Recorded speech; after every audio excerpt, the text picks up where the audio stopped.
This is either going to go really good or really bad. Fuel pump on, cranking.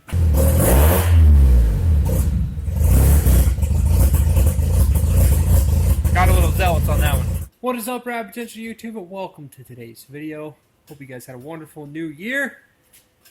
Unfortunately, I'm stuck in the past working on the Red Drift FC. So this car has an REW engine. I took this engine out of the black FD that we built a few years ago. We put it in here. The car was already REW swapped, but upon just changing the engine and a bigger turbo, I changed the Power FC to the one from the black car, which meant I had to change the map sensor to the GM map sensor that the black car had so that all the scaling would be correct. The injectors, everything was from the black car, so it should have ran pretty well with the tune from the black car, the harness from the red car, engine, everything else from the black car. But it doesn't. This car does not run correctly. Something is majorly mad, and it's frustrating me. So, if you remember from the last video where I was working on this car in my parents' garage, I showed you guys the mess of wires that is down underneath the floorboard in this car. I'm going to happily show you guys this mess of wires again, so you can see all the mess. There's some exposed stuff, some splices, which we like to see, all sorts of awesome customness to be able to put this FD Power FC into the RX7. So, here's the deal.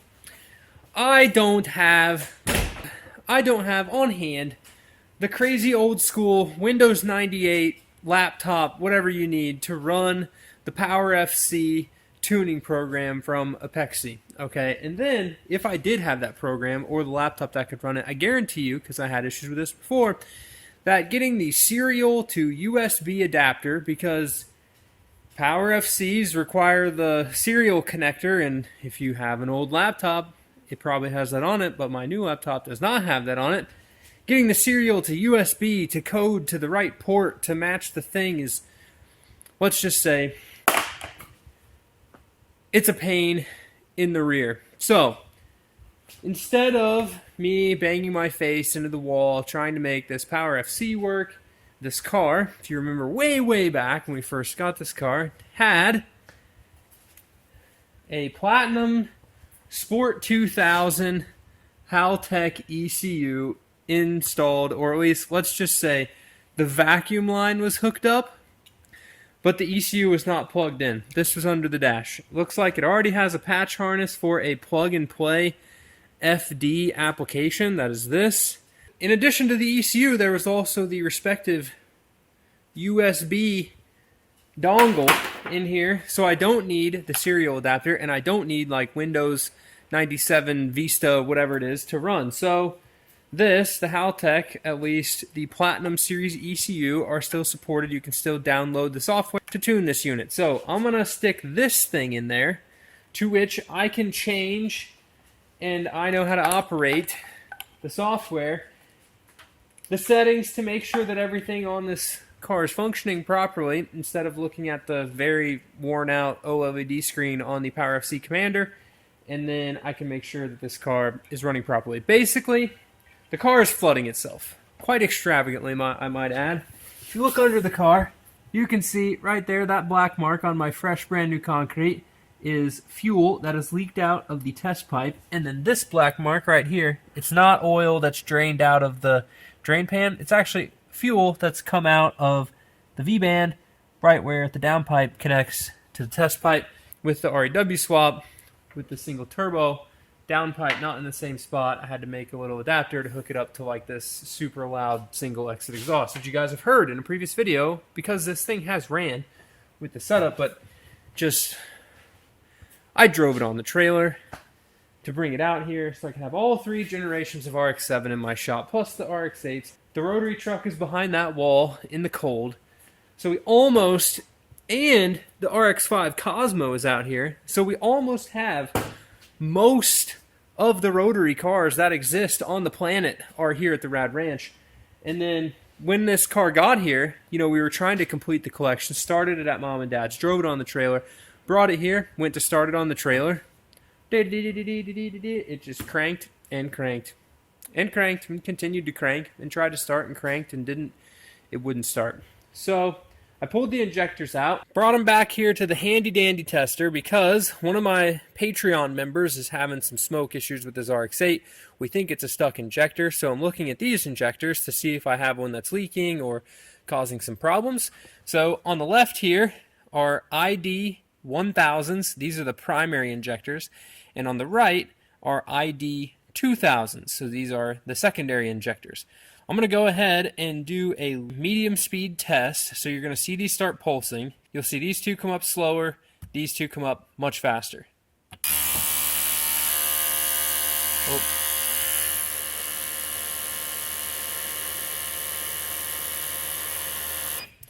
So with ID 2000s at this pressure up here, they fill this thing up way faster than the 1000s do. So if we look here, ID 1000s, about even. ID 2000s, a little bit of some variation. Probably what, 4 milliliters of 50, so 5 to 10%, maybe 5% variance here between the two. Not exactly ideal, but the secondary injectors, they're just full rage ripping anyways. So now that there's liquid in here, let's do a leakage test. So what a leakage test does is it puts fuel pressure, or in my case, this is sea foam, like injector cleaner. So we've got 50 psi of pressure on the back of these injectors, and none of this is dripping. So injectors, we don't have a stuck injector, which is great because I had spare injectors, so I could have just changed the injector and the car would have ran. But it's great in the fact that now I have to troubleshoot more stuff with a car that was once running and now does not. Hence the Haltech ECU and changing it to something that is more serviceable in the modern world without computers and DOS-based, you know. I think I have a Haltech E6K somewhere around here, which is DOS-based tuning. You have to like black screen type run / : start, execute. I am not a computer programmer or a code guy. That probably makes sense to a lot of you guys. Maybe it doesn't, but it definitely doesn't make good sense to me.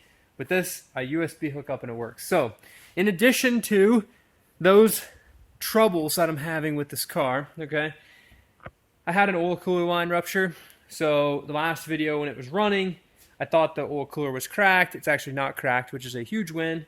But the oil cooler line ruptured. This had those stainless steel braided lines, and they were been on here for a while. And I actually stabbed my finger pretty good taking it off. So I had it looped, so oil from the front cover going straight to the rear iron, just bypassing the oil cooler because I had one good oil line. And how those oil lines were created were two female, for what I'm going to say, banjo fittings, and then the stainless braided line, so I could literally just hook the line up in both places. But we're going to switch this thing over to some more modern stuff.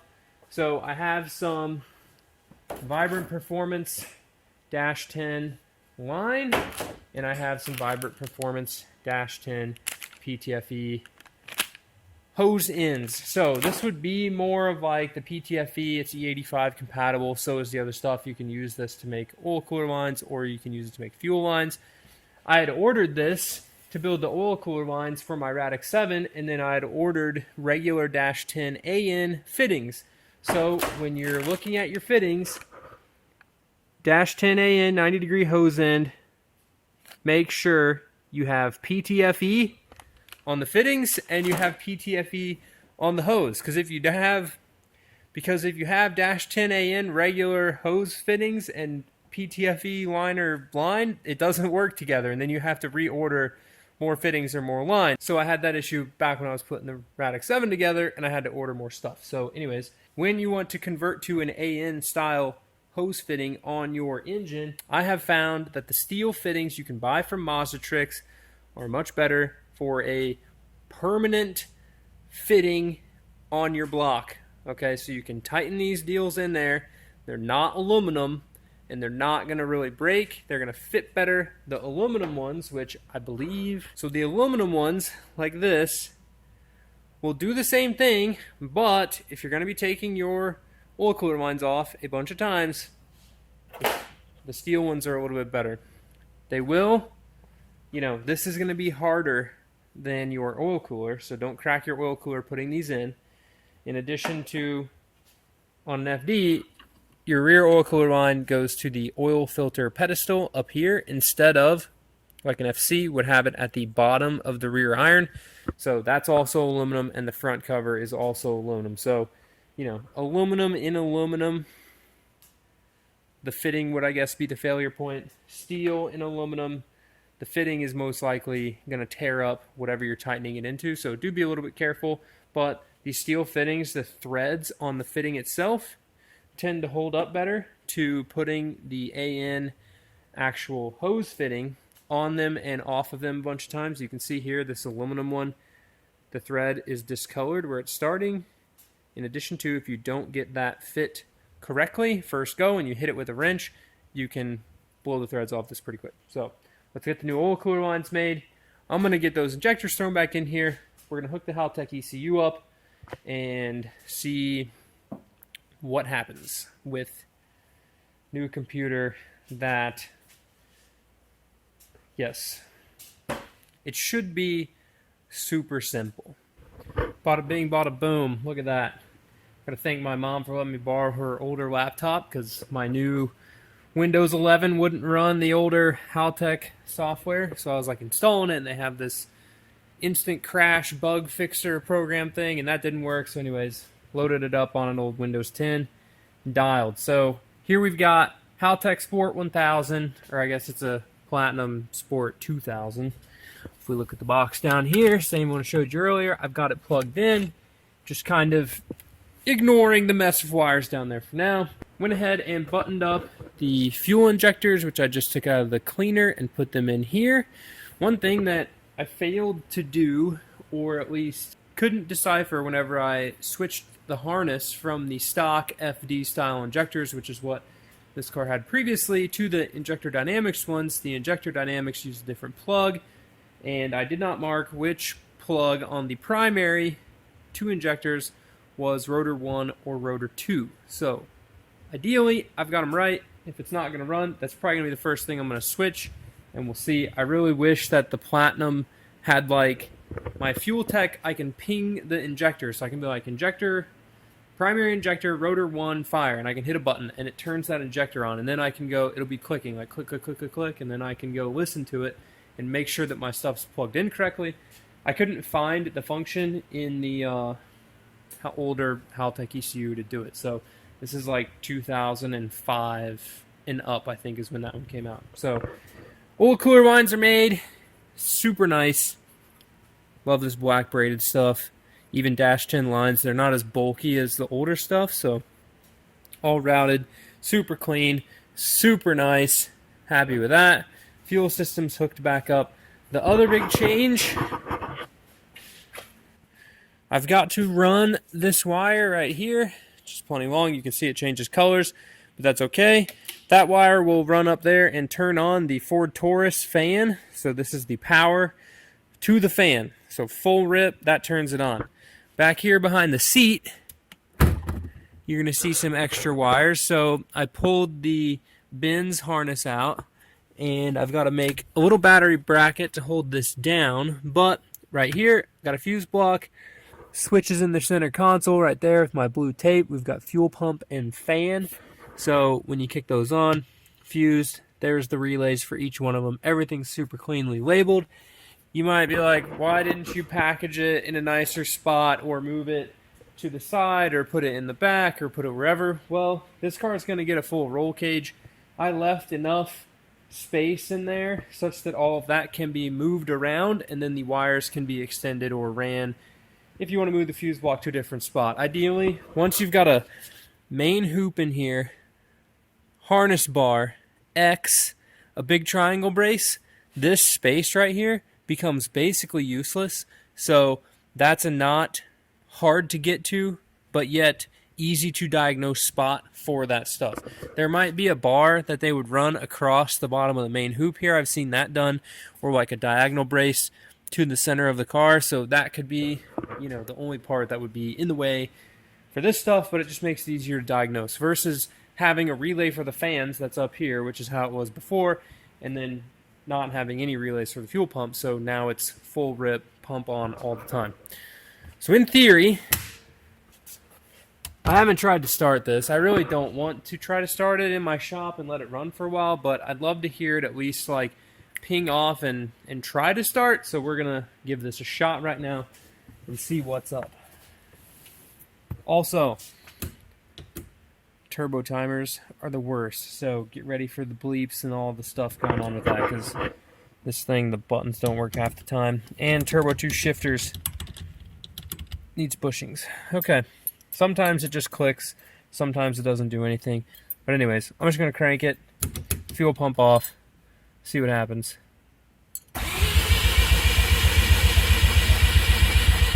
Completely not flooded.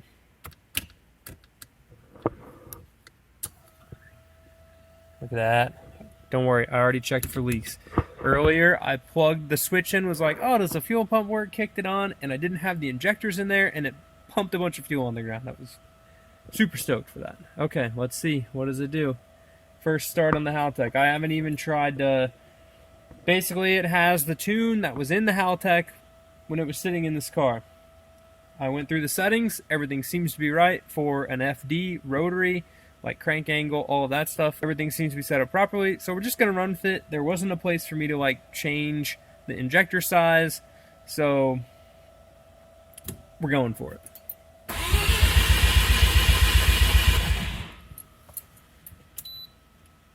Oh. Turbo timer's going nuts. Fuel pressure should be the same, unchanged. I got no leaks. Shouldn't have any vacuum leaks, but I didn't check any of that. Really need to get the laptop down here so I can see if it's pulling RPM signal on this and see what all's going. At that point, if the car was running, the turbo timer would have turned it off. Alright, so in the Haltech, we're just going to go to overall trim. What the overall trim does is it's a percentage of your base fuel table. So we're just going to put, because it smells a little fuely, and these injectors are ID1000 primaries versus a stock FD would have been like 750s maybe, or they were 550 primary, 750 secondaries. Either way, this is a lot of extra fuel, so we're just going to punch in 70% right here. Okay, so it's probably hard for you to see, but the little blue dot moved over, so we're definitely seeing cranking RPM signal from the trigger, which is a win. It's definitely not starting though, so let's go back to, and it's not like popping and banging, like the ignition timing is all wrong, it's still just cranking, so we're just keep trying it. I've seen a lot of guys in the comments that are like, my FC or my FD or my RX7 won't run, what do we do? Well, here we go, this is what we're doing, trying to figure it out. We're not just gonna like cut to it running, but sometimes that might happen. I'll have to explain what actually got it. Okay, so the coolant temp sensor is reading between 50, or actually it's right at 60 degrees, which is probably about right for inside the shop, so that checks out. Man, this older ECU is just a little bit, like the software isn't quite as good for diagnosing everything, just as far as like the ease of everything that I can see on the screen as we're going. Oh, here we go. I guess I just had to scroll up. Now I got some gauges and stuff. Let's say there if I go here. Oh yeah, okay, maybe it is as good. Let's see, does TPS work? TPS works. Okay, coolant temperature sensor 53, air temp sensor 62. So we got wood stove's putting in work. We got 60 degrees in here. Okay. So right here we have coolant temperature correction, air temp correction. So we can see all of our corrections there, and we can see our timing. Okay, this isn't terrible. Let's just deflood. We got RPM. Man, so it is outputting 3.5 milliseconds of cranking fuel. That's a lot. There's got to be a cranking fuel button here. Wouldn't be surprised if fuel didn't drip off of that. Okay, so it's incredibly flooded. So I'm going to crank this really quick. I'm going to crank this thing over. Y'all get to see all the fuel come out.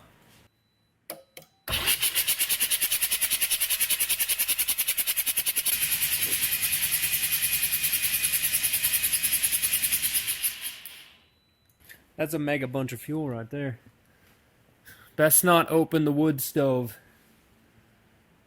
with the fuel vapor in the air.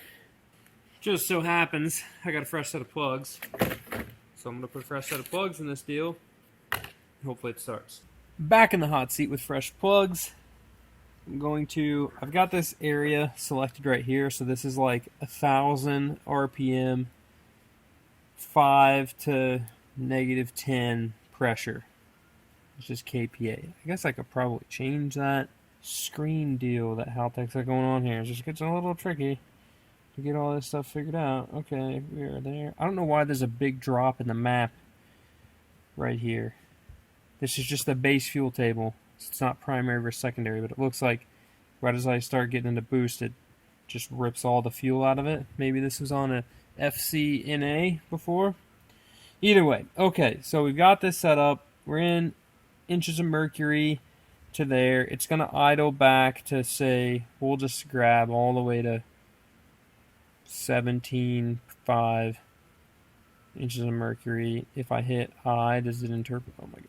L for linearize, not interpolate. So basically what I did is I pulled a bunch of fuel out of it, and I have a uniform area that I'm going to highlight.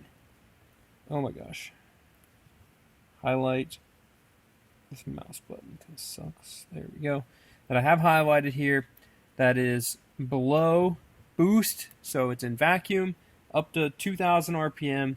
So when I page up and page down, it's going to add and subtract fuel basically. So that way, with the fresh plugs, we don't just instantly flood this thing. So I'm going to start with not a lot of fuel in it. So effectively right now, we've got 1.3 milliseconds of a pulse. So for a very slow amount of time is our cranking fuel. And we're going to see what happens here.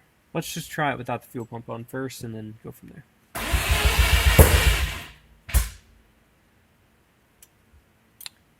Closer. This is either going to go really good or really bad. Fuel pump on, cranking. And now we're going to get the dumb starter relay thing.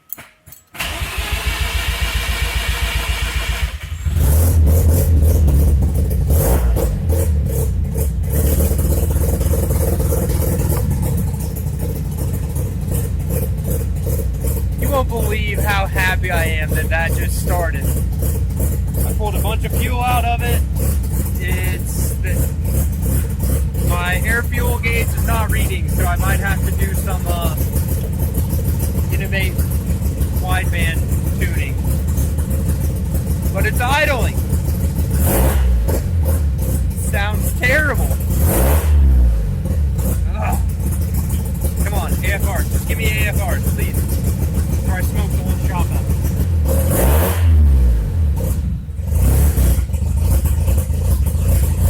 Got a little zealous on that one. Alright, we got 10.0 AFRs.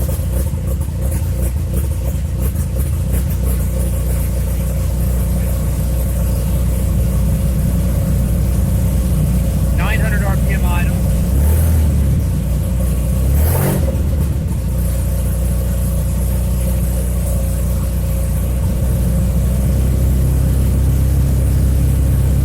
Not bad.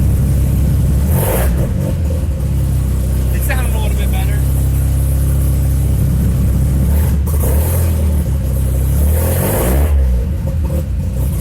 I might need a little more fuel in that.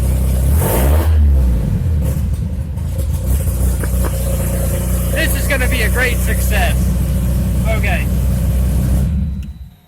Hey look, even the turbo timer shut off on time this time. Okay, well, I didn't look yet. It was still making oil pressure. Let's hope it didn't just spit all of its oil on the floor. But the shop is now, as you can tell, also, it's jacked up in the air. The doors don't stay open. Just pinch my fan wire. The shop has been dusted. This is not ideal. Okay, let's see oil leaks from the new oil lines. Oil cooler looks good there. Ooh, I got a little leak coming from that bottom oil cooler line. Might be a banjo. My coolant plug is dripping coolant. Wonderful. Clean my hand off, make sure. Okay, that one's not leaking oil. Front of the block, not leaking oil. So, small leak at the lower oil cooler fitting. That's a win. And, still doesn't look like any fuel leaks, which is also a win. So stoked. This car has literally been the bane of my rotary existence for the last, let's just say, 4 to 6 months, because I got the thing at the house, we pulled the motor out, I put the new engine in, expected it just to fire right up, did nothing, wouldn't even do anything. FC RX7s are also the worst car to have to push or move or push by hand, especially when you have a welded diff and 200 treadwear tires in the back. It literally doesn't move. Like, you just can't push it unless you're going dead straight. That's the only way. Anyways, I'm so stoked that this is running now because the Haltech is actually serviceable, meaning that I can plug my computer in and see the data. I don't have to COM port, USB to serial, Power FC, little screen thing. If you guys have ever seen one of these, let me tell you. I'm going to show you. This is the data log at FC Commander from a Power FC. You can see that little screen in there. There's like an OLED upgrade for this. I promise this one doesn't have it. It's real hard to tell if everything's working. It's hard to tell if your TPS is right. And a Power FC is a little more finicky. But anyways, the Haltech is more serviceable, so now we can get this thing running and ripping, which is going to be huge because, you know, let's start the new year off with a bang and get this thing running actually properly. It just feels good. So, I'm going to end the video there. This has been some trials and tribulations.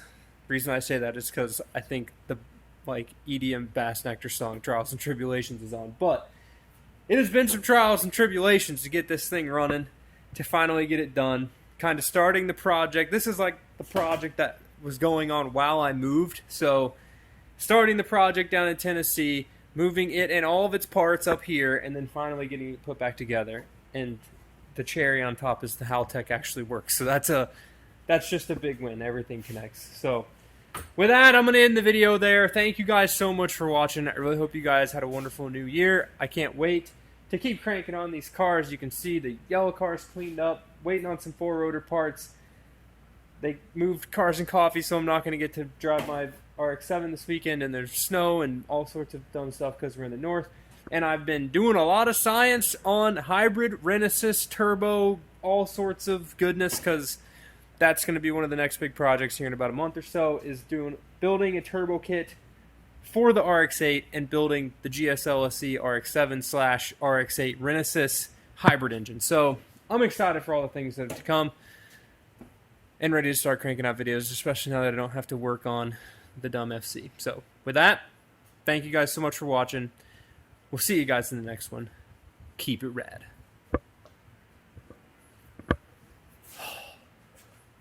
Seemed like the old Rocky, fist in the air, because it's great. I got the mom laptop going on.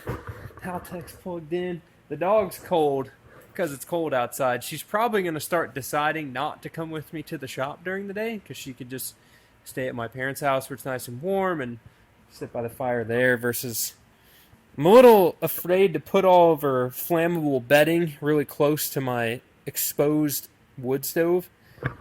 Despite in the other shop, I'm pretty sure her bed was just right in front of it. So anyways, got a little bit more risk if the wood stove malfunctions in this shop versus my small single car block building. So with that, thank you guys so much. Peace.